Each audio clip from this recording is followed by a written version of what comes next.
तो next of the point of discussion is, अगला जो पॉइंट ऑफ डिस्कशन है हमारा इज एक्यूरेसी एंड एरर। तो next of the point of discussion is accuracy और error. अब हम बात करेंगे किसकी? एक्यूरेसी और एरर की। तो अगला जो पॉइंट ऑफ डिस्कशन है वो है हमारी एक्यूरेसी और एरर। आप ऐसा नहीं हो सकता, आप पहले नोट्स प्रोवाइड करो, पहले नोट्स प्रोवाइड करो। नहीं प्रोवाइड करूंगा मैं, बताओ क्या करोगे? मेरी मर्जी, मेरे नोट्स हैं, मैं प्रोवाइड करूं या नहीं करूं। मेरे नोट्स मैं नहीं करूंगा प्रोवाइड, खुद बना लो अपने नोट्स। तो चलो आगे बढ़ते हैं। तो विल कंटिन्यू। तो हम बात करेंगे किसकी? Will talk about what? Will talk about accuracy and error. तो एक्यूरेसी और एरर, पहला point, the first of the point of discussion that should be known to you. पहली चीज, हर बात में हंसने लग जाते हैं यार, ये तो कुछ भी बोलो हंसने लग जाते हैं। So first point that should be known to us is, पहली चीज जो हमें पता होनी चाहिए वो है प्रिसीशन। तो हम बोलते हैं ना कि प्रिसाइज काम करो, प्रिसीशन नहीं आ रहा हमारे काम के अंदर। तो ये प्रिसीशन का मतलब क्या होता है? What is the meaning of precision? Precision means degree of perfection और degree of fineness use in the instrument और use in the method of observation, और you can say directly observation. मैं फिर से रिपीट कर रहा हूं, again I am repeating. Precision का मतलब क्या होता है? डिग्री ऑफ परफेक्शन और degree of fineness which is being achieved. कितनी परफेक्शन या कितनी फाइनेस आपने अचीव करी, किसके अंदर? इंस्ट्रूमेंट यूज करने के अंदर, ऑब्जर्वेशन के अंदर, या ऑब्जर्वेशन के मेथड के अंदर। इसको मैं क्या बोल दूंगा? प्रिसीशन बोल दूंगा। अब प्रिसीशन का मतलब क्या हुआ? अंग्रेजी में तो बोल दिया कि सर ये मतलब समझ में नहीं आया, प्रिसीशन का मतलब क्या है?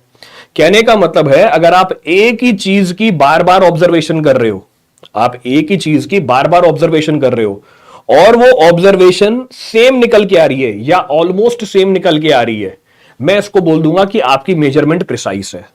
मैं इसको क्या बोल दूंगा? आपकी मेजरमेंट प्रिसाइज है। इस बात को समझने के लिए एग्जांपल लेता हूं, इस बात को समझने के लिए एग्जांपल लेता हूं। लेट अस सपोज मैंने एक लाइन बनाई A B, let us suppose मैंने एक लाइन बनाई ए बी। मैंने बोला इस लाइन की जो लेंथ है वो मुझे मेजर करके बताओ। आपने इस लाइन की लेंथ मेजर करी पहली बार आप बोल रहे हो सर ये 10 सेंटीमीटर की है। फिर दूसरी बार आपने दोबारा मेजर करी, अब आपने बोला 10.1 सेंटीमीटर की है। आपने तीसरी बार वापस मेजर किया, आपने बोला सर 9.9 सेंटीमीटर की है, एंड सो ऑन, कहानी चलती गई। अभी जो आप मेजरमेंट कर रहे हो ये मेजरमेंट प्रिसाइज है या नहीं है?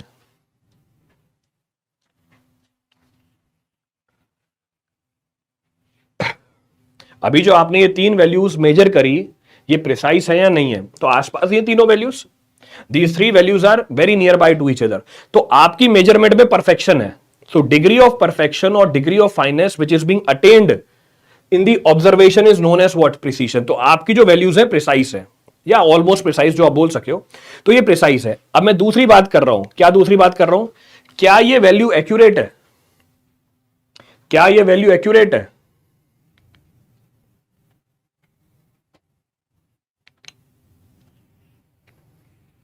क्या ये वैल्यू एक्यूरेट है? Not accurate. क्यों भैया? अच्छा प्रिसाइज है बट एक्यूरेट नहीं है, कैसे पता कर लिया आपने ये? How you have found this? अच्छा सब बता भी रहे हैं, गजब, बहुत बढ़िया, खुश हुआ मैं आप लोगों के आंसर से। मैंने बोला ये वैल्यू प्रिसाइज है, पर क्या ये वैल्यू एक्यूरेट है? नहीं बता सकते भाई अभी, it can not be referred. अभी के टाइम पे नहीं बताया जा सकता ये एक्यूरेट है या नहीं है। एक्यूरेसी का मतलब क्या होता है? एक्यूरेसी का मतलब होता है degree of perfection which is obtained in using an instrument और मेथड ऑफ ऑब्जर्वेशन और ऑब्जर्वेशन। प्रिसीशन का मतलब क्या था? Degree of perfection used. ये क्या है accuracy? Degree of perfection obtained.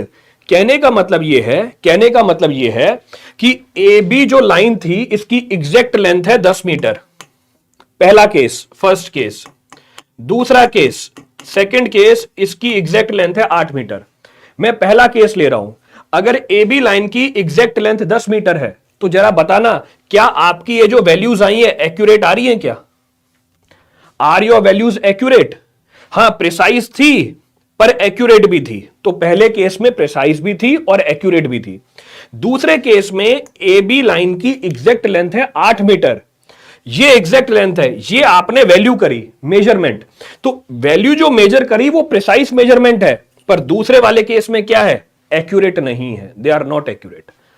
इसका मतलब हमारी वैल्यूज एक्यूरेट हैं या नहीं है, इसके लिए मुझे क्या पता होना चाहिए? इसके लिए मुझे क्या पता होना चाहिए? For this what should be known to us? For this we should know the true value, हमें ट्रू वैल्यू पता होनी चाहिए। क्लियर है चीज? रिपीट करना है इसमें से कुछ भी? तो प्रिसीशन का मतलब क्या है? Degree of perfection which is being used. Accuracy का मतलब क्या है? What is the meaning of accuracy? Degree of perfection which is obtained. Clear है यहां तक? ट्रू वैल्यू, रियल वैल्यू, कुछ भी बोल सकते हो आप। Anything can be commented upon. Units अलग है ना? अरे भाई सेम कर दो, ये यूनिट के ऊपर ही फंसा बैठा है।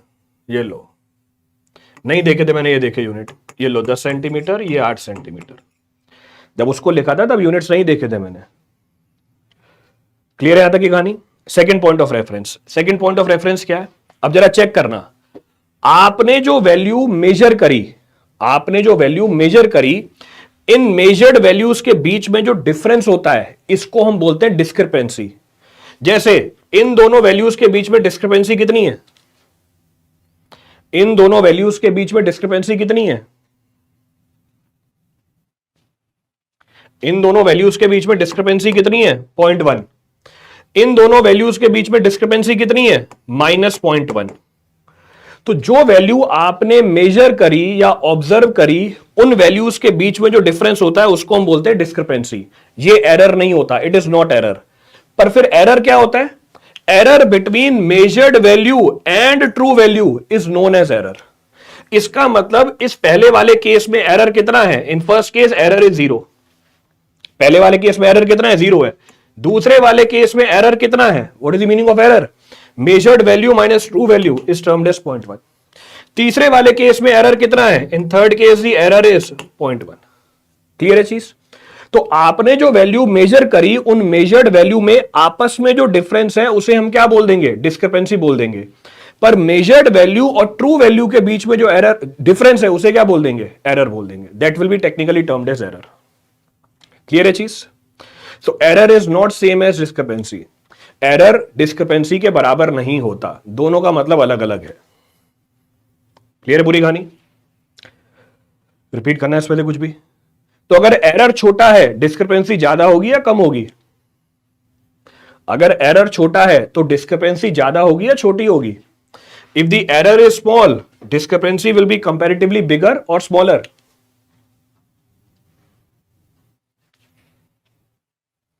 दूसरे वाले में 0.2, दूसरे वाले में 0.2। ठीक है, चेंज कर दिया। तो अगर एरर की वैल्यू छोटी है तो डिस्क्रिपेंसी बड़ा होगा या छोटा होगा? ये देखो फिर से फंस गए। अरे नहीं बता सकते। सही बोला सचिन वर्मा। भैया दोनों में कोई रिलेशनशिप ही नहीं है। There is no relationship between the two, we can't say. तो अगर एरर छोटा है डिस्क्रिपेंसी बड़ी भी हो सकती है और डिस्क्रिपेंसी छोटी भी हो सकती है।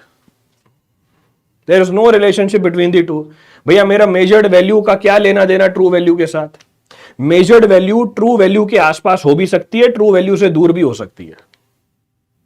क्लियर है पूरी कहानी? अब इस बात को समझने के लिए एक और एग्जांपल ले लो। देखो, इस बात को समझने के लिए एक और एग्जांपल है आपके सामने, जरा चेक करो तीनों केस। तीनों केस, ये मेरा डार्ट, खेलते हो डार्ट? तो ये डार्ट बोर्ड है, ये मेरा सेंटर वाला पॉइंट है, this is my centre point. आपने डार्ट फेंका, आपने डार्ट फेंका, सेंटर वाले पॉइंट के पास आया, तो आपका थ्रो एक्यूरेट है या नहीं है? आपका थ्रो एक्यूरेट है या नहीं है? Whether your throw is accurate और नॉट। आपने थ्रो मारा पहले वाले केस में, आपका जो थ्रो है वो एक्यूरेट है या नहीं है? योर थ्रो इज एक्यूरेट और नॉट? बिल्कुल एक्यूरेट है। तो आपका जो थ्रो है एक्यूरेट है, क्यों? क्योंकि ट्रू वैल्यू के पास आ रहा है। आप जब आप डार्ट मार रहे हो डार्ट बोर्ड के ऊपर, वो क्या कर रहा है? सेंटर वाले पॉइंट के आसपास ही आ रहा है, यानी आपका जो थ्रो है वो एक्यूरेट है, इट इज एक्यूरेट। अब आगे बढ़ते हैं, नेक्स्ट केस जरा चेक करना। आपने जब डार्ट मारा, क्या वो सेंटर वाले पॉइंट के आसपास आ रहा है? क्या सेंटर वाले पॉइंट के आसपास नहीं आ रहा, यानी एक्यूरेट नहीं है। पर आपने जितने भी डार्ट मारे वो सारे आसपास आ रहे हैं, इसका मतलब आपका थ्रो प्रिसाइज है पर एक्यूरेट नहीं है। Your throw is precise but not accurate. जरा ये देखो तीसरा केस। तीसरा केस, आपने जब डार्ट मारे वो सेंटर वाली वैल्यू के आसपास भी है और सारे डार्ट में डिफरेंस भी कंपैरेटिवली कम है। तो लास्ट वाला केस क्या है? What is the last case? ये एक्यूरेट भी है और ये प्रिसाइज भी है, ये दोनों है। क्लियर है चीज? प्रिसीशन में ऑब्जर्वेशन में कंपेयर होगा, एक्यूरेसी में रियल वैल्यू में एंड ऑब्जर्वेशन में कंपेयर होगा। बिल्कुल सही बात है Prashant, absolutely correct, absolutely correct. Clear है डिफरेंस दोनों में? What is the meaning of accuracy, what is the meaning of precision? Accuracy और प्रिसीशन में क्या फर्क है? तो इस बात को समझाने के लिए एग्जांपल ले लिया था, यहां से पूरी कहानी क्लियर हो जाती है। From here the entire story can be referred. First case also and precise, first case is only accurate, precise थोड़ी है। जो पहला वाला केस है वो एक्यूरेट ही तो है, प्रिसाइज थोड़ी है। चेक करो।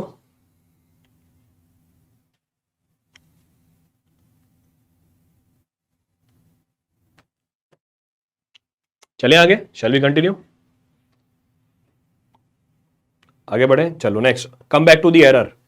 एरर क्या था? अब दोबारा एरर के ऊपर आते हैं। मेन पॉइंट ऑफ डिस्कशन तो मेरा एरर था। So main point of discussion is error. Error का मतलब क्या बताया पीछे? ये डिफरेंस होता है किसके बीच में? Error is the difference between measured value and true value. किसी भी अगर क्वांटिटी की मेजर्ड वैल्यू और ट्रू वैल्यू के बीच में डिफरेंस निकाल लो, इसे हम क्या बोलेंगे? इसे हम बोल देंगे error. So error is equal to difference between measured value and true value. तो फिर करेक्शन क्या होगा? तो फिर करेक्शन क्या करोगे अपनी वैल्यू के अंदर? जस्ट उल्टा। So correction will be difference of true value and measured value. तो आप बोल सकते हो जो एरर है वो नेगेटिव टाइम्स ऑफ क्या है? करेक्शन है। तो जो एरर है वो नेगेटिव टाइम्स ऑफ क्या हो जाता है? करेक्शन हो जाता है। क्लियर है? सेकंड पॉइंट ऑफ रेफरेंस, क्या आपको ट्रू वैल्यू पता होगी किसी भी क्वांटिटी की? क्या आपको ट्रू वैल्यू पता होगी किसी भी क्वांटिटी की?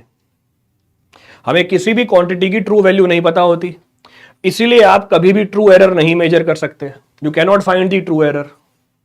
क्लियर है चीज? इसीलिए जब भी हम मेजरमेंट करते हैं एक प्रिस्क्राइब्ड लिमिट ऑफ एरर में मेजरमेंट करते हैं। तो सिंस किसी भी क्वांटिटी की ट्रू वैल्यू नहीं पता होती, इसीलिए कभी भी आप ट्रू एरर नहीं निकाल सकते।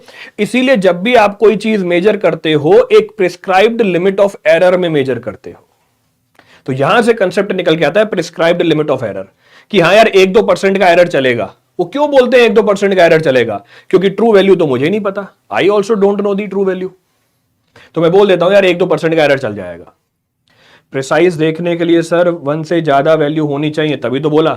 अगर आपकी मेजर्ड वैल्यू आसपास है, अगर आपकी मेजर्ड वैल्यू आसपास है तो हम क्या बोलेंगे? प्रिसाइज है। तो मेजर्ड वैल्यू आपकी क्या होनी चाहिए? 1 से ज्यादा ही होनी चाहिए, तभी बोलोगे नहीं आसपास है या नहीं है। Discrepancy other than mistake is error. मेरे को मिस्टेक क्या होती है अभी तक पता ही नहीं है, भी देखेंगे आगे, दैट विल सी।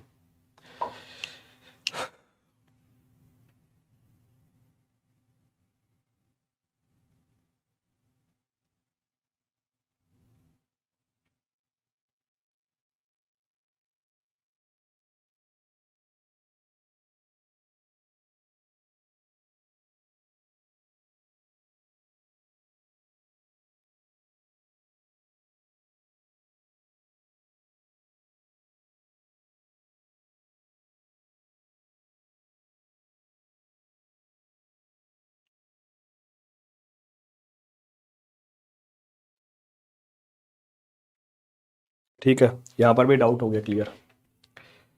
ये क्लास कितने बजे से होती है? रिलेटिव टू ट्रू वैल्यू बोलते हैं ना सर परसेंटेज में, रिलेटिव टू ट्रू वैल्यू। हाँ रिलेटिव टू ट्रू वैल्यू बोलते हैं, पर ट्रू वैल्यू हमें पता ही नहीं होती, इसलिए तो प्रोबेबिलिटी का कंसेप्ट आता है जो भी आगे देखेंगे। नोट कर लिया सबने? स्पेशल क्लास भी हो गया, ठीक है। चलो अब आगे बढ़ते हैं। Next of the point of reference, next of the point of reference है कि अब सोर्स ऑफ एरर क्या है हमारे, what are the different sources of error. There are various sources of error which are available. कहने का मतलब है जो एरर है वो बहुत रीजन की वजह से आ सकता है।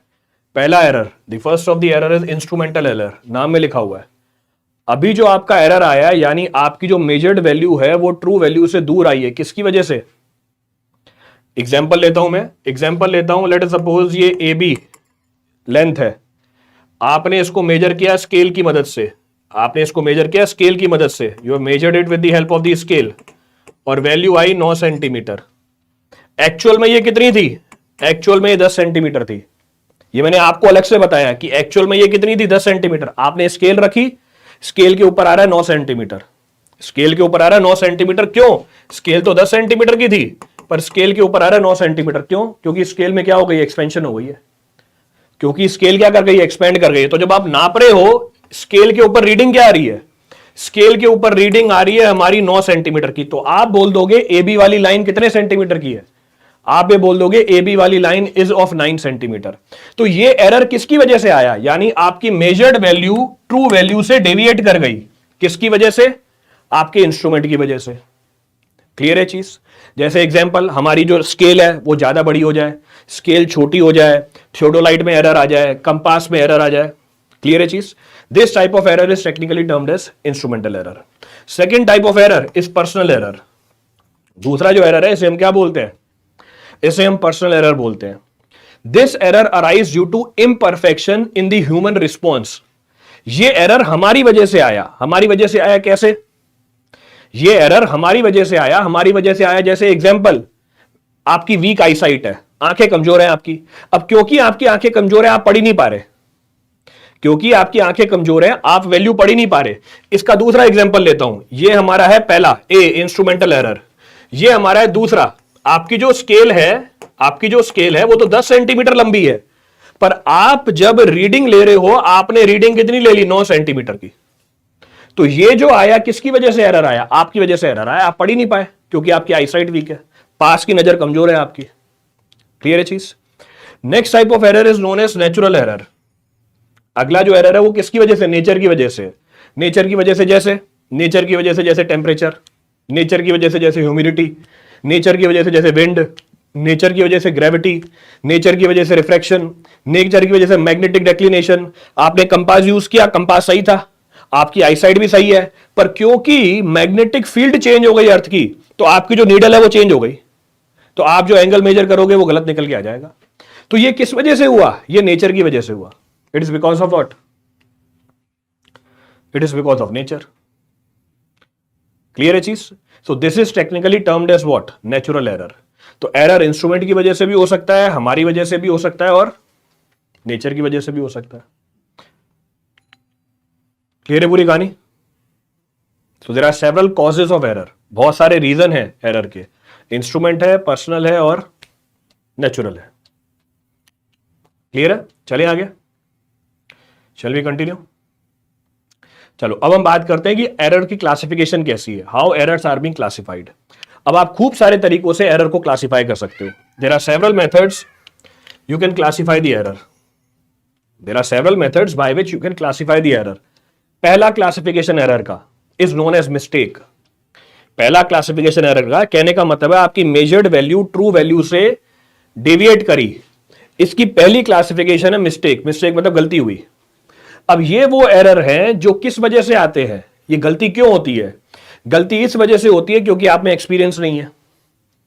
गलती इस वजह से होती है क्योंकि आपका ध्यान नहीं है, मोबाइल में लगे हुए हो, बात कर रहे हो किसी से, घर से लड़के आए हो तो दिमाग चल ही नहीं रहा आपका।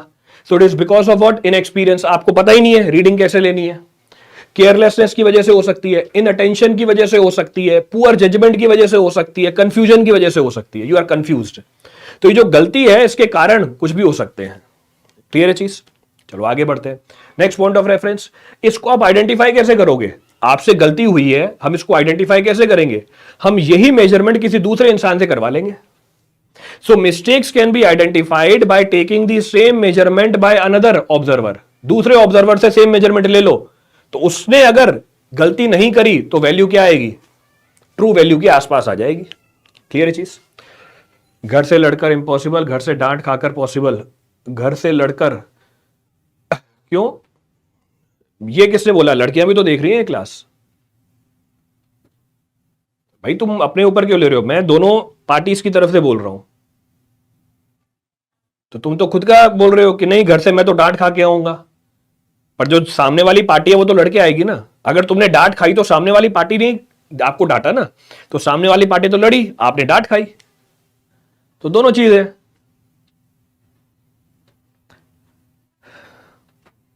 तो दोनों चीजों को लेके चलना है ना मेरे को पैरेलली। फिर मैं अब तुम्हारी बात करूंगा तो सामने वाली पार्टी परेशान हो जाएगी। चलो, हाँ, तो हम किसकी बात कर रहे थे? We were talking about what, हम बात कर रहे थे मिस्टेक की। We were talking about the mistake. तो मिस्टेक कैसे आइडेंटिफाई करें? How the mistake can be identified? Mistake can be identified by taking the same observation by another observer. आप सेम मेजरमेंट ले लो, किससे? दूसरे ऑब्जर्वर से, तो आपकी गलती का पता लगाया जा सकता है। Second point of reference. अब इसको ओवरकम कैसे करें? बहुत अच्छा इमोजी है सर यूट्यूब पे, कौन सा वाला है? ये जो तुम्हारे नाम के साथ लगा हुआ है वो? नहीं, वो तो डीपी है, इमोजी थोड़ी है वो। मेरे को लगा वो इमोजी है, उसी की बात कर रहे हो। चलो कोई बात नहीं। So it can also be overcome by comparing what? Several measurements of the same quantity.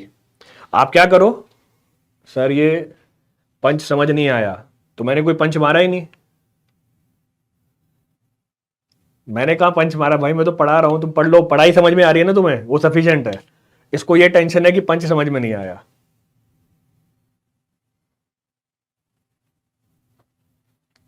आज अच्छा चैप्टर खत्म करना है, हाँ बिल्कुल सही, ये सैंडी सीरियस हो गया भाई, पढ़ लो। हाँ, हम बात क्या कर रहे थे? How the mistakes can be identified. Mistake कैसे आइडेंटिफाई कर सकते हैं? मिस्टेक आइडेंटिफाई करने का पहला तरीका कि सेम मेजरमेंट दूसरे ऑब्जर्वर से करवाओ, या दूसरा तरीका कि भले ही ऑब्जर्वर सेम है, भले ही ऑब्जर्वर सेम है, वो एक ही चीज की बार बार मेजरमेंट ले रहा है, तो गलती एक बार हुई, बार बार नहीं होगी गलती। इसका मतलब है सेम ऑब्जर्वर ने सेम क्वांटिटी जब बार बार मेजर करी, जैसे एग्जांपल ये लाइन है ए बी, ऑब्जर्वर इसे मेजर कर रहा है, ऑब्जर्वर इसे मेजर कर रहा है, तो उससे मैंने ये 10 बार मेजर कराई। जब उससे 10 बार मेजर कराई, उसने रीडिंग ये दी 10 centimetre, 10 centimetre, 10 centimetre, 10 centimetre, 10 centimetre, 8 centimetre. यहां पर फोन आ गया था घर से, यहां पर बीच में फोन आ गया था घर से, और लड़ाई हो गई या डांट खा ली, दोनों में से कुछ भी हो सकता है। तो 10 सेंटीमीटर, फिर 10 सेंटीमीटर। इसका मतलब ये वाली वैल्यू क्या है? इसका मतलब ये वाली वैल्यू क्या है? गलती से लिख दी उसने, तो ये मिस्टेक है हमारी, this is the mistake. Clear है? चलिए, हाँ गलती हो गई, चले आगे। तो दो तरीके हैं मिस्टेक को आइडेंटिफाई करने के। There are two methods to identify the mistake. First, same quantity दूसरे इंसान से मेजर कराओ।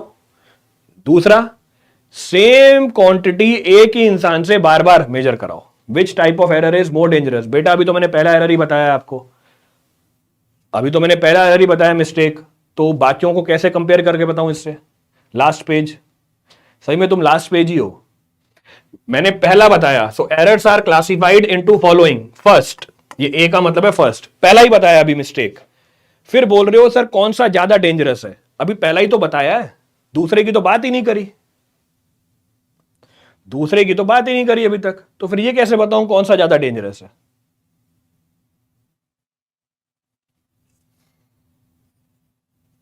बताओ भाई, अभी तो बस पहला ही बताया है।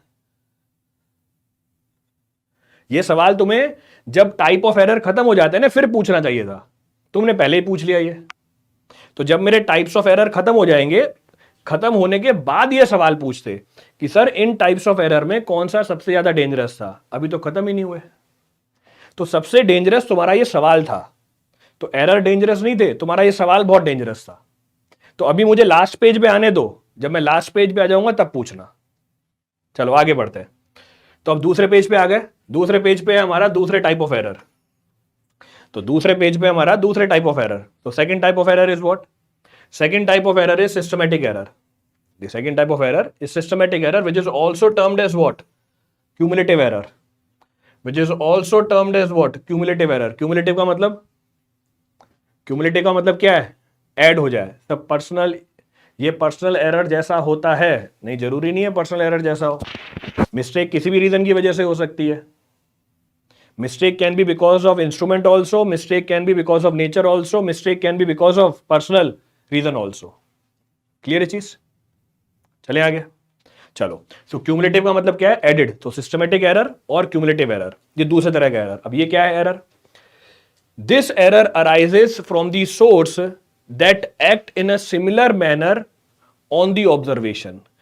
सिस्टमेटिक एरर तब पिक्चर में आता है जब इसका जो सोर्स है वो सेम मैनर में काम करे। सेम मैनर में काम करे कहने का मतलब क्या है? इस बात को ऐसे समझते हैं, इस बात को ऐसे समझते हैं कि हमने यूज करा एक टेप को, we have taken the help of the tape, और जो टेप है ये एक्सटेंड हो गई, this tape is extended delta. ये टेप एक्सटेंड हो गई किसकी वजह से? ये टेप एक्सटेंड हो गई टेम्परेचर की वजह से। It is because of what? Temperature. अब क्योंकि टेप की लेंथ बढ़ गई है, अब आप जब मेजरमेंट करोगे आपको मेजरमेंट छोटी मिलेगी या बड़ी मिलेगी? पहले तो हम इसकी बात करते हैं, ये हमारी ए और बी, ए और बी। अब आपको ए बी की जो लंबाई मिलेगी वो छोटी मिलेगी या बड़ी मिलेगी? लेट अस सपोज ये है 10 सेंटीमीटर और ये है 9 सेंटीमीटर। अब आपको ए बी की लंबाई छोटी मिलेगी। क्लियर है चीज? अब क्योंकि टेम्परेचर की वजह से आपकी जो टेप है वो एक्सटेंड कर गई है, जब आप इसको बार बार यूज करोगे मेजरमेंट के लिए, तो हर बार आपका एरर क्या करता जाएगा? हर बार आपका एरर जुड़ता जाएगा। लेट अस सपोज मैंने इसको 10 बार यूज किया, मैंने इस टेप को 10 बार यूज किया लेंथ मेजर करने के लिए, तो इसका मतलब आप लंबाई कितनी बता दोगे? आप लंबाई बता दोगे 9 इंटू 10, 90 सेंटीमीटर, जबकि एक्चुअल में लंबाई कितनी थी? एक्चुअल में लंबाई थी 100 सेंटीमीटर। तो आपका एरर क्या होता जा रहा है? आपका एरर क्यूमुलेट करता जा रहा है। तो ये सिस्टमेटिक एरर है। ये कब आता है? जैसे एक्सपेंशन ऑफ टेप हो जाए, जैसे आप कंपास यूज करो और कंपास में डेक्लिनेशन आ जाए, जैसे कंपास में क्या आ जाए? डेक्लिनेशन आ जाए। तो क्योंकि ये एरर क्यूमुलेटिव इन नेचर है, इसका नाम क्या रखा? इसका नाम रखा क्यूमुलेटिव एरर। अब इसको एलिमिनेट कैसे करते हैं? How it can be eliminated? It can be eliminated by applying the correction. तो इसको एलिमिनेट कैसे करेंगे? करेक्शन अप्लाई करके। क्लियर है चीज? अच्छा, इसका पता कैसे करते हैं? जैसे मिस्टेक का पता कैसे किया था? दो तरीके से मिस्टेक पता करने के। सेम क्वांटिटी दूसरे ऑब्जर्वर से मेजर कराओ, दूसरा सेम क्वांटिटी सेम ऑब्जर्वर से बार बार मेजर कराओ, तो जो ऑड वैल्यू है वो हमारी मिस्टेक है। उसी तरीके से सिस्टमेटिक एरर कैसे पता करते हैं? सिस्टमेटिक एरर पता करने के लिए आपको सेम क्वांटिटी अलग तरीके से मेजर करनी पड़ेगी। जैसे एग्जांपल, मैं ए बी की लंबाई किससे नाप रहा था? मैं ए बी की लंबाई नाप रहा था चेन या टेप से। अब मैं ए बी की लंबाई नाप रहा हूं टैक्योमीटर से।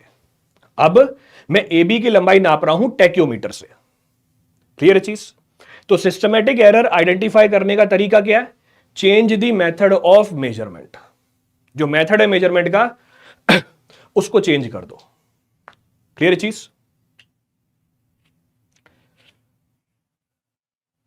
रिपीट करना है इसमें से कुछ? तो अब हम दूसरे पेज पे आ गए, और जैसे ही हम दूसरे पेज पे आ गए शायद आपको समझ में आ गया होगा कि कौन सा एरर ज्यादा डेंजरस है। Systematic error can be positive negative both, बिल्कुल सही बात है। सिस्टमेटिक एरर पॉजिटिव भी हो सकता है, सिस्टमेटिक एरर नेगेटिव भी हो सकता है, बिल्कुल सही बात है। It may be positive also, it may be negative also. Method he change करेंगे, बिल्कुल सही बात है, एब्सोल्युटली करेक्ट।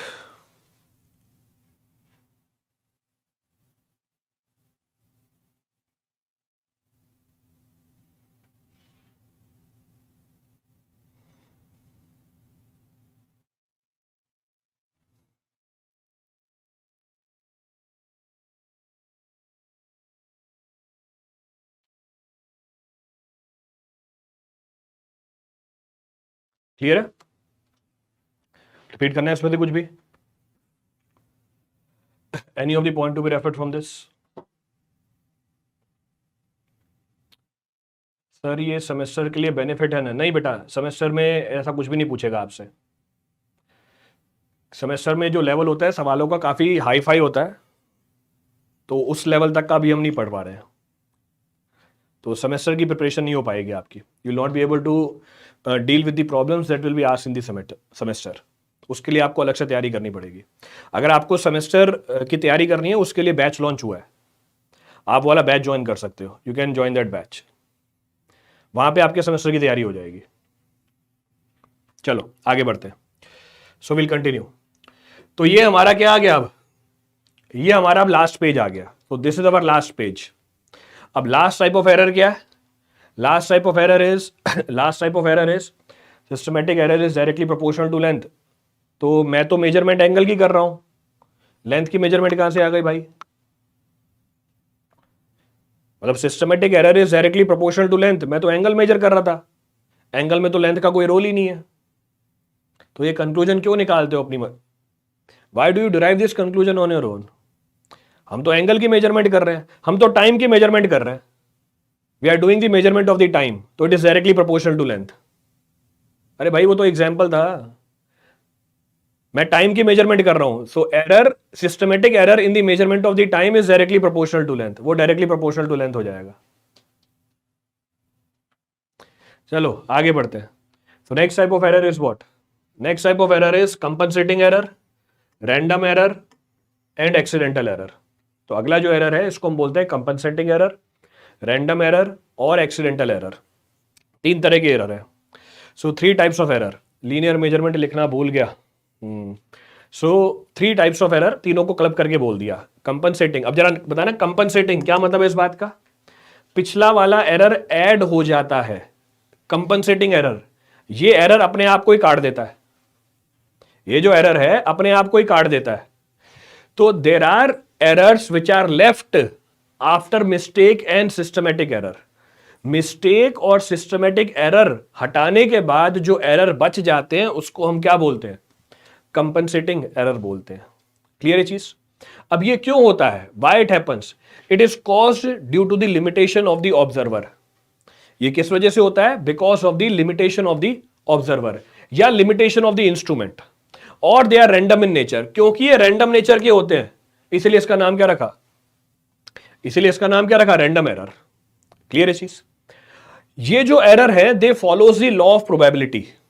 ये जो एरर है they follows the law of probability. अब लॉ ऑफ प्रोबेबिलिटी क्या बोलता है? लॉ ऑफ प्रोबेबिलिटी ये बोलता है कि जो छोटे छोटे एरर हैं इनके होने के चांसेस क्या है? ज्यादा है. और जो बड़े बड़े एरर है उनके होने के चांसेस क्या है? कम है. क्योंकि ये रैंडम नेचर के होते हैं तो छोटे एरर होने के चांसेस ज्यादा हैं और बड़े एरर होने के चांसेस क्या है? कंपैरेटिवली कम है. पॉजिटिव और नेगेटिव एरर होने के चांसेस बराबर है. पॉजिटिव और नेगेटिव एरर होने के चांसेस क्या है? बराबर है. तो ये लॉ ऑफ प्रोबेबिलिटी को फॉलो करते हैं. लॉ ऑफ प्रोबेबिलिटी में भी कौन सी डिस्ट्रीब्यूशन फॉलो करते हैं? They follow normal probability distribution. तो जो रैंडम एरर है या जो कंपनसेटिंग एरर है they follow normal probability distribution. Random error जो होता है ये प्रोपोर्शनल होता है किसके? तो जो रैंडम एरर है it is proportional to what? 1 by square root of n, where n is what? Where n is number of observation. तो ऑब्जर्वेशन आपकी लेंथ की भी हो सकती है, एंगल की भी हो सकती है, या किसी और पैरामीटर की भी हो सकती है. तो आप हर बार लेंथ मेजर नहीं करोगे, मैं टाइम मेजर कर रहा हूं. तो कितनी मेजरमेंट आप ले रहे हो इसके इनवर्सली प्रोपोर्शनल होता है हमारा रैंडम एरर. रेनॉल्ड्स नंबर नहीं है ये, it is not Reynolds number. ध्यान रखना, ये क्या लिखा हुआ है? रैंडम एरर ले रखा है. तो अगर मेरी नंबर ऑफ ऑब्जर्वेशन बढ़ती चली जाएंगी तो रैंडम एरर क्या होता जाएगा? कम होता चला जाएगा. It will keep on reducing. क्यों? क्योंकि ये कैंसिल करता जाएगा आपस में. It will keep on cancelling each other. तो ये हमारा तीसरे तरह का एरर हो गया. अब क्योंकि हम लास्ट पेज पे आ गए, अभी बताओ सबसे डेंजरस एरर कौन सा है? क्योंकि हम लास्ट पेज पे आ गए हैं तो अब इसमें से बताओ, तीनों में से, मिस्टेक में से, सिस्टमेटिक में से और कंपनसेटिंग में से सबसे डेंजरस कौन सा हुआ?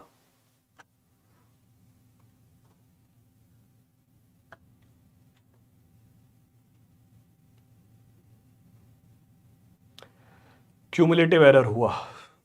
सर 2 किसमें कम आएगा? सर 2 ये किसमें कम आएगा? 2 ये कौन सा 2 है भाई?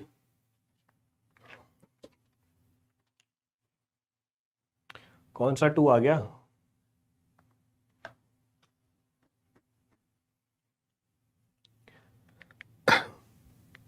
तो सबसे डेंजरस कौन सा हुआ? Sir we cannot identify and remove so easily. बिल्कुल सही बात है. सबसे डेंजरस यही है. सबसे डेंजरस यही है. सबसे डेंजरस यही. सिस्टमेटिक पता है? नहीं, सिस्टमेटिक पता है बेटा. सिस्टमेटिक आइडेंटिफाई कर सकते हो, मिस्टेक आइडेंटिफाई कर सकते हो, ये आइडेंटिफाई नहीं कर पाओगे. ये रैंडम नेचर का है. It is random in nature. इसकी कोई क्या नहीं होती? इसकी कोई पर्टिकुलर सीक्वेंस नहीं होती. क्योंकि इसकी कोई पर्टिकुलर सीक्वेंस नहीं होती आप इसको आइडेंटिफाई नहीं कर पाओगे. You will not be able to identify this. इसीलिए सबसे डेंजरस ये है. सिस्टमेटिक एरर को मैं आइडेंटिफाई करके एलिमिनेट भी कर सकता हूं, तो इसका कोई पैटर्न ही नहीं पता हमें. There is no sequence of pattern which is known to us. ये किस काम आएगा? ये बस अभी मेरे को पीपीटी में एक स्लाइड बढ़ानी थी, उस काम आएगा. तो जो कंपनसेटिंग एरर का काम होता है वो बस पीपीटी में एक स्लाइड बढ़ाने का काम होता है, बस, और कुछ नहीं है, और बाकी कहीं काम नहीं आता। Rest there is no use. Clear है? So all types of errors are completed. जितने भी तरह के एरर थे वो सारे कंप्लीट कर लिए हमने। अब अगर कुछ एग्जाम्पल देखें हम, if you see some examples, कुछ एग्जाम्पल्स फॉर्मलाइज किए हैं, some examples are being formalised. अब इन एग्जाम्पल्स को देखते हैं। We'll see some examples. पहला, बैड रेंजिंग। अब इसमें यह डाउट हो सकता है सर रेंजिंग क्या होती है, what is being termed as ranging, what is being termed as ranging. अब रेंजिंग का तो मतलब मुझे पता ही नहीं है, I don't know what is being termed as ranging. तो इसको आप ये समझ लो, ऑब्जर्वेशन लेने का एक तरीका है। रेंजिंग ऑब्जर्वेशन लेने का एक तरीका है। क्योंकि रेंजिंग ऑब्जर्वेशन लेने का एक तरीका है, अगर आप ऑब्जर्वेशन लेने का तरीका चेंज नहीं कर रहे हो, you are not changing it, आपका जो एरर है वो क्या करता जाएगा, आपका जो एरर है वो क्यूमुलेट करता जाएगा। तो इसका मतलब ये क्या है, क्यूमुलेटिव एरर है। पॉजिटिव भी हो सकता है, नेगेटिव भी हो सकता है। वेरिएशन इन टेम्परेचर, टेम्परेचर में वेरिएशन हुई, चेंज या तो बड़ी हो जाएगी, चेंज या तो छोटी हो जाएगी, टेप या तो बड़ी हो जाएगी, टेप या तो छोटी हो जाएगी। फिर से कैसा एरर है, क्यूमुलेटिव है, पॉजिटिव भी हो सकता है, नेगेटिव भी हो सकता है। It may be positive also, it may be negative also. जब चेन से मेजरमेंट लेते हैं, उस पर पुल लगाते हैं, वी अप्लाई दी पुल, और वो पुल स्टैंडर्ड होना चाहिए। अगर वो पुल स्टैंडर्ड नहीं है तो फिर से आपके मेजरमेंट में एरर आएगी, और वो एरर हमेशा सेम रहेगी, मतलब नेचर सेम रहेगा। पॉजिटिव है तो पॉजिटिव, नेगेटिव है तो नेगेटिव, यानी फिर से कैसा एरर है, क्यूमुलेटिव एरर है। Last is what, carelessness in holding and marking. जब आप होल्ड कर रहे हो, लेट सपोज स्टाफ को या चेन को, उसमें केयरलेसनेस आई, वो आपने ढंग से होल्ड नहीं किया, इस बात का मतलब क्या है, ये कंपनसेटिंग एरर है। तो ये भी पॉजिटिव हो सकता है, ये भी नेगेटिव हो सकता है। So it may be positive also, it may be negative also.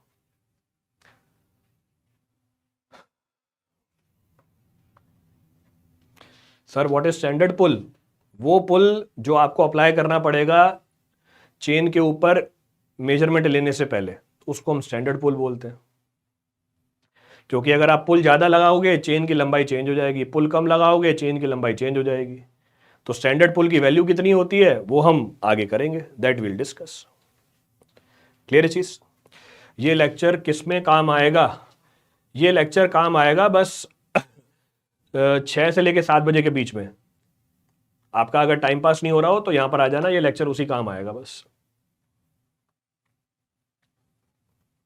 चले, तो हमारे क्या खत्म हो गए, हमारे सारे एरर भी खत्म हो गए। All types of error are completed. Sir मुझे भी जानना है सैगिंग इफेक्ट। हाँ तो बताना, बिल्कुल आप बताओ सैगिंग इफेक्ट क्या होता है। बाकी लोगों को भी जानना है सैगिंग इफेक्ट, बताओ what is being termed as sagging effect. चलो अब सवाल देखते हैं इसके ऊपर।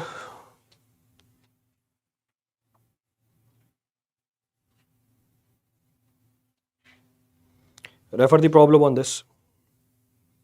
So your first chapter is finished. Sagging affect, तो सैगिंग की तो मैंने बात ही नहीं करी कहीं पे। I have not talked about sagging. अभी कहाँ डिस्कस किया हमने सैगिंग को। तो जो हथौड़ा है थॉर का, वो इतना ज़्यादा तेजी से नहीं चलना चाहिए।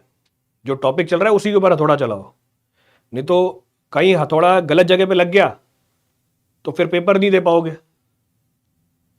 इसलिए ध्यान रखना चाहिए हमें कि हथौड़ा कब चलाना है और कहां पर चलाना है। क्लियर है हैमर ऑफ थॉर? चलो अभी सवाल कर लेते हैं। So we'll do the problems now. So देखो सवाल क्या है।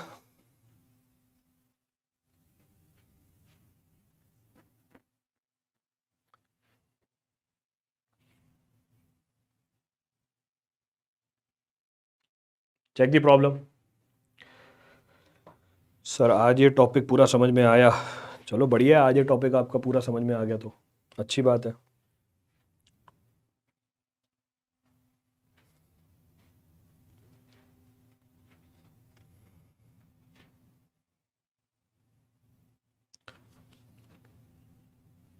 आ रहा है किसी का रिजल्ट? ए प्लीज थोड़ा, क्यों भैया? किसी और को जरूर, हाँ बिल्कुल सही बात है, किसी और को भी लग सकता है। तो दिक्कत वाली बात तो है ना। तो अल्टीमेटली कहने का मतलब ये है कि जहां पर हम बैठे हुए हैं बस वहीं पर ही रहना है, आगे पीछे नहीं भागना। तो किसी और को भी लग सकता है बेचारे को। सर्वे कब तक एंड होगी, किसी काम में रिवीजन करें? बेटा सर्वे डिपेंड कर जाती है कि एरिया कितना सर्वे करना है आपको। तो अगर ज़्यादा एरिया सर्वे करना है तो टाइम ज़्यादा लग जाता है सर्वे करने के अंदर, और अगर कम एरिया सर्वे करना है तो टाइम कम लगता है सर्वे करने के अंदर। तो ये सारी बात डिपेंड कर जाती है कि आपको एरिया कितना करना है। तो सर्वे कब खत्म होगा वो डिपेंड करेगा एरिया के ऊपर। आप जरा एरिया बताना अपना। आपने एरिया तो बताया नहीं, तो मैं बता ही नहीं पाऊंगा कि सर्वे कब खत्म होगी। When the survey will be finished. तो आप पहले मेंशन करो। हाँ, सर्वे ज्यादा करना है तो ज्यादा टाइम लगेगा। तो देखो आपने खुद ही बता दिया। तो अगर सर्वे ज्यादा करना है तो टाइम क्या लगेगा? ज्यादा लगेगा। Time required will be more. तो आपको खुद को ही पता था, फिर सवाल काहे पूछा? चले देखो, a line of 5 meter on original map is shrunk to 4.6 meter. Calculate the shrunk scale if the original scale of the map was 1 centimeter equals to 80 meter. ये पूछिए क्या पूछा है इसने आपसे। इसने ये पूछा है आपसे कि ओरिजिनल मैप के ऊपर लाइन और श्रंक लाइन दे रखी है, श्रंक स्केल पूछी हुई है, ओरिजिनल स्केल दे रखी है। तो हमें पता है श्रंक फैक्टर क्या होता है या श्रंक रेशो क्या होता है। वी नो श्रंक फैक्टर और श्रंक रेशो। क्या होती है श्रंक फैक्टर और shrunk ratio? What is being termed as shrunk factor और श्रंक रेशो। तो श्रंक फैक्टर और shrunk ratio is equal to what? किसके बराबर होती है ये? This is equal to shrunk length upon original length. This is also equal to what? This is equal to shrunk scale divided by original scale. So this is also equal to shrunk scale divided by original scale. एक ही बात है ये। Clear है चीज? बिल्कुल सही बात है। अप्लाई कर दो। श्रंक लेंथ कितनी है? 4.6। ओरिजिनल लेंथ कितनी है? 5। श्रंक स्केल आपको चाहिए, ओरिजिनल स्केल कितनी है? What is the original scale? Original scale कितनी डाली हुई है? पढ़ाई करने का मन नहीं करता तो पढ़ाई क्यों कर रहे हो? पढ़ाई पढ़ाई करने की जरूरत भी नहीं है। आप सवाल करो। What is the value of original scale? Original scale है, चेक कर सकते हो ओरिजिनल स्केल। अगर मुझे ओरिजिनल स्केल की वैल्यू डालनी है तो 1 सेंटीमीटर डिवाइड बाय 80 मीटर। तो दोनों सेंटीमीटर में कन्वर्ट किया इंटू 10⁻²। यहां से सॉल्व करके बताओ श्रंक स्केल कितनी आ रही है। What is shrunk scale coming out? Solve करो इसे। हाँ, 1/8000। बिल्कुल सही बात है। बेटा यूनिट सेम रखना, take proper care of unit. Solve करो इसे, कितना आ रहा है ये? अब आपको सॉल्व करना है, मल्टीप्लाई करो, क्रॉस मल्टीप्लाई करके देखो कितनी आ रही है shrunk scale. What is shrunk scale coming out? C answer तो है, बट वैल्यू तो बताओ ये कितना आ रहा है। सी आ रहा है ये। तो अगर सी आ रहा है तो इसका मतलब 1 अपॉन वैल्यू कितनी आई है? 8695। यही है।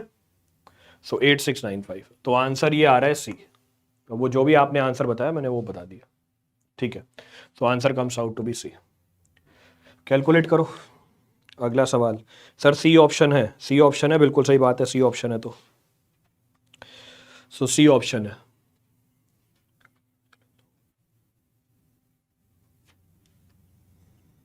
मजा आ गया, मजा आ गया तो बेटा सवाल भी तो करो।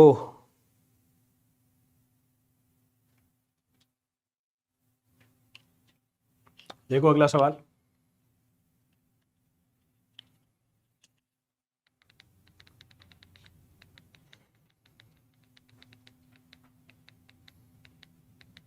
वन 1.03। और किसी का आ रहा है? ये बोल रहे हैं 1.03।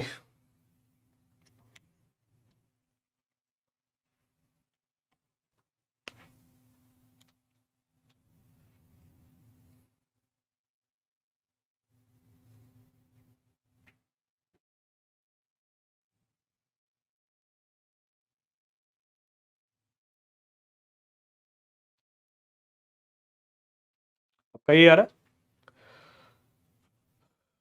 सर क्वेश्चन देखने दीजिए। अच्छा, क्वेश्चन नहीं देख पा रहे हो? देखो क्वेश्चन।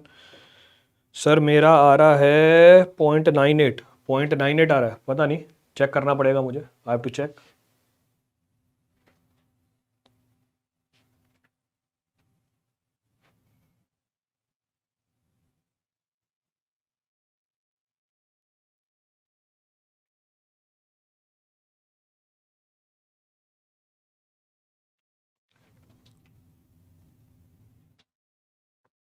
आ रहा है किसी का? 0.98 आ रहा है, मेरा 0.69 आ रहा है, और किसी का आ रहा है? यहां पर भी 0.98 ही बोल रहे हैं। Here also they are selling 0.98 only. करना है? अभी तक आ जाना चाहिए था। चलो देखो, calculate the length of one division of the vernier scale if the least count of the combination of the main and the vernier scale is 0.02। Least count क्या होती है? S/N। लीस्ट काउंट है 0.02, और मेन स्केल की एक division कितनी है? The least count of the main scale, the least count of the main scale is 1 mm, तो 1 mm डिवाइड बाय n, तो n कितना हो गया? n is 1 divide by 0.02। कितनी आ रही है n की वैल्यू? निकाली किसी ने? What the value of n coming out? b। Subal का भी b आ रहा है यहाँ पे। Screenshot not allowed, screenshot not allowed, screenshot allowed नहीं है बेटा। स्क्रीनशॉट कहां से आ गया? 50, सो 50, ये 50 आ गया, तो n की वैल्यू निकल के आ गई। The value of n can be measured from here. अब डायरेक्ट वर्नियर कुछ नहीं दे रखा, डायरेक्ट वर्नियर लेके चलेंगे। कुछ नहीं दिया, डायरेक्ट वर्नियर लिया। डायरेक्ट वर्नियर में n division of the vernier coincides with n-1 division of the main scale. तो आपको निकालना क्या है? What is the least count, calculate the length of the division of vernier scale, v निकालना है। तो 50 times of v is equal to 50 minus 1 into 1, तो v की वैल्यू निकाल लो। v की वैल्यू हो जाएगी हमारी 49/50, तो 49/50 कैलकुलेट करो कितनी आ रही है? 0.98, सो 0.98 mm, सो 0.98 mm। अगर सवाल में रेट्रोग्रेड दिया होता तो आप रेट्रोग्रेड कंसिडर करते, नहीं दिया हुआ, हमारा नॉर्मल वर्नियर ही है, we have the normal vernier only, उसमें कोई ज्यादा दिमाग नहीं मारेंगे। क्लियर है? चलो बी एंड सी, ठीक है भैया, बी एंड सी मार्क कर देना आप। You mark both. अगर आपको लग रहा है बी और सी है तो आप बी और सी मार्क कर सकते हो। मेरे हिसाब से सारे इंजीनियर हो, कॉमन सेंस सबकी काम करती है, तो अगर आपको लग रहा है बी और सी दोनों ऑप्शन है, आप बी और सी दोनों मार्क कर सकते हो। सर मेरा बी आ रहा है, हाँ ठीक है बेटा, बी आ रहा है। अगर कुछ नहीं दिया हुआ है तो हम डायरेक्ट वर्नियर ही लेके चलेंगे, will not consider anything else, उसमें कंसिडर नहीं करेंगे कुछ भी। यही आ रहा सबका? चलो आगे बढ़ते हैं। सब जगह कमेंट देखो, ठीक है।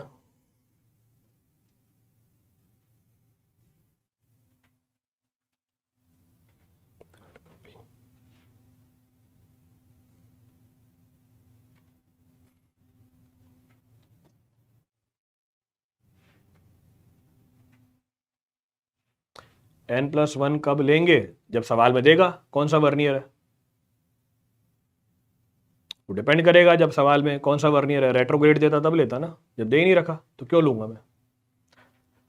Which of the following scale of map is not affected due to shrinkage of the map? So which of the following scale of map is not affected? Engineer scale, numerical scale, representative fraction, numerical scale, दोनों affect हो जाते हैं। कौन affect नहीं होता?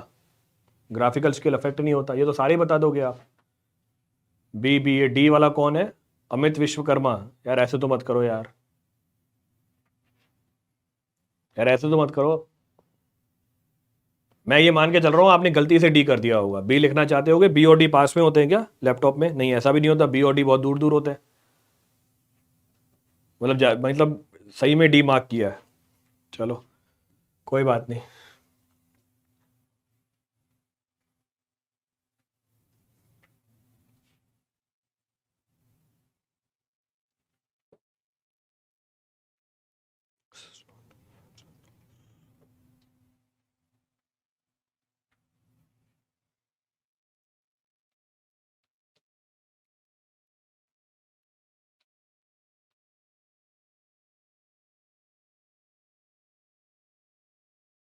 आ रहा है किसी का? मलिक मलिक सब। सर उसे देखो जमीन पर बच्चे वाले प्रॉब्लम है, सेम लगते हैं। सर क्या बोल रहा है भाई ये? सर उससे तारे जमीन पर बच्चे वाली प्रॉब्लम है,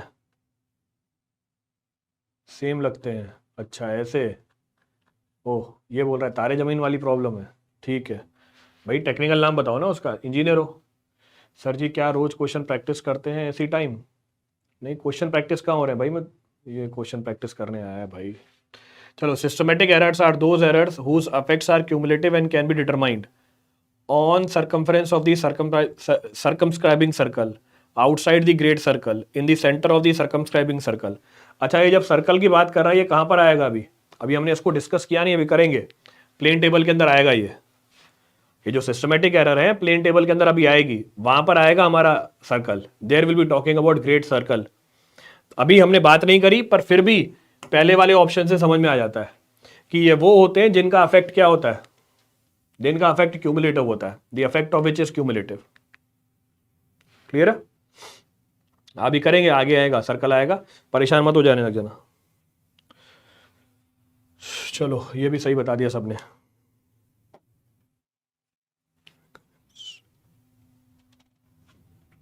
देखो अगला सवाल क्या है।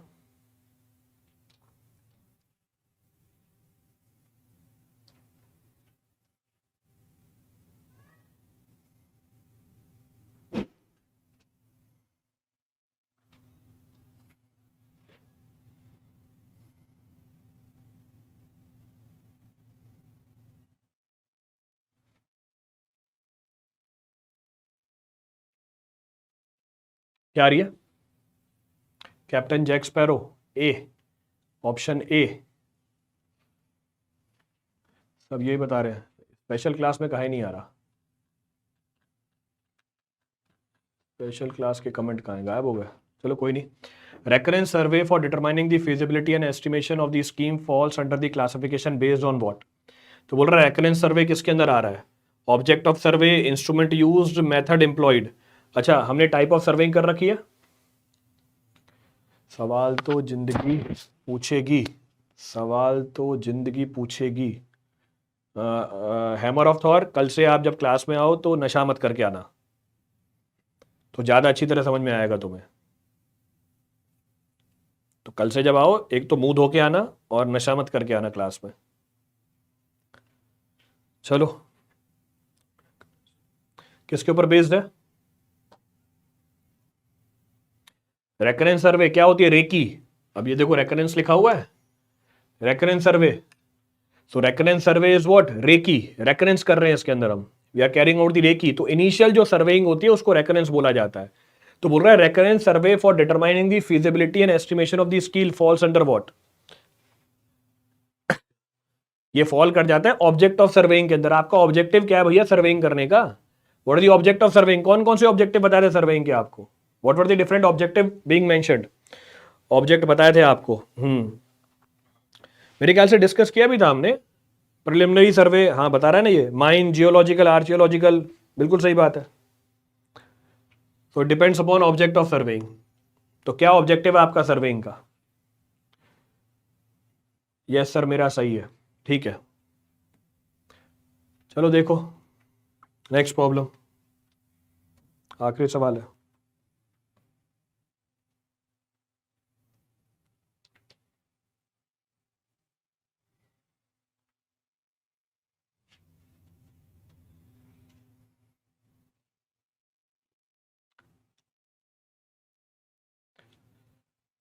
सर अभी 2 दिन का रखा हुआ है, पैकेट तो थोड़ा मैनेज कर लीजिए। मैं तो मैनेज कर ही रहा हूँ बेटा, तुम्हारे जैसे बहुत लोगों को मैनेज किया मैंने। तुम्हारा भी नया नया है, तुम अभी नए आए हो लाइन में, मैं बहुत पुराना हूँ लाइन में। बट आंसर नहीं दिया, आ दे रहे सब। हाँ, सी। चलो, working from whole to part is followed as fundamental principle of what? So working from whole to part. So working from whole to part is followed as a fundamental principle of surveying. So as what? Distribute the error. Error distribute करना. Improve the ease of working. Preventing the accumulation of error. सही बात है. Compensate error in a way. Error compensate करना है, accumulation बचानी है error की. Then compensate error in a way. Refer to a common data mean sea level. जरूरी थोड़ी हम एलिवेशन निकाल रहे हैं, not necessary we are finding the elevation. तो एक और होना चाहिए इसके साथ। तो कंपनसेट एरर इन अ वे, या मिनिमाइज कर रहे हो आप एरर को। So most appropriate comes out to be what? C. तो मोस्ट अप्रोप्रिएट सी है। क्लियर है? चलो, so this completes your first chapter. ये आपका कंपनसेट या मिनिमाइज, ये आपका पहला चैप्टर कंप्लीट करता है। नोट्स में शेयर कर दूंगा ग्रुप के ऊपर, नोट्स आई बी शेयरिंग। अब कल से हम नया चैप्टर स्टार्ट कर देंगे।